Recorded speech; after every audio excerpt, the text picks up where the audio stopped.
र तपाईभन्दा जुनियर व्यक्तिसँग रिलेसन हुन्छ। ल म्याडम, हजुर म तपाईँको कुण्डली चिना तपाईँको जन्म विवरण बेगार हेरिदिन्छु। म सर्टेन म्याजिक अफ एस्ट्रोलोजीको युज गरेर हजुरको फलादेश गरिदिन्छु। यो फलादेश गर्दा म एउटा क्वेसन हजुरलाई सोध्ने पनि हुनसक्छ, तर मैले जति पनि क्वेसन सोध्छु त्यसको पोजिटिभ फिगरतर्फ चाहिँ मेरो एन्सर हुन्छ है। जस्तै पहिलो कुरामा ब्युटी, डिजाइन, आर्टिस्टिक कुरामा तपाईँ अगाडि रहने व्यक्ति बनाउँछ है। यस्तो व्यक्तिमा ब्युटीको नलेज हुन्छ, कस्तो लुगा लाउने, अघिको सरको उल्टो बनाउँछ भन्नुभयो। अर्को कुरा, यो व्यक्तिको आँखा एकदम रसिलो हुन्छ है, आँखाबाट छिटो आँसु आउने अथवा धेरै रुखको आँखा बनाउँछ। अर्को कुरा, यो कुण्डलीमा भरिसक लभ म्यारिज गर्ने खालको योग छ, आफैले रोजेर लभ म्यारिज गर्ने योग भएको छ।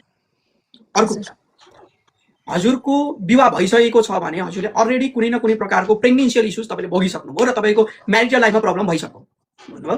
अर्को, तपाईँको दाहिने खुट्टा हेर्नुहुन्छ भने तपाईँको दाहिने खुट्टामा विशेष गरी यो थाइको एरियामा केहीको निशान अथवा पोलेको निशान यस्तो केही बन्नुपर्छ भन्नुभयो। लङ डिस्टेन्सको रिलेसन तपाईँ म्यारिड हुनुहुन्छ भने झन् चल्दैन। लङ डिस्टेन्सको रिलेसन कुनै पनि खण्डमा तपाईँको लागि बन्दैन, चल्दैन। तपाईँको सर्ट डिस्टेन्सको रिलेसन हुन्छ र तपाईँभन्दा जुनियर व्यक्तिसँग रिलेसन हुन्छ।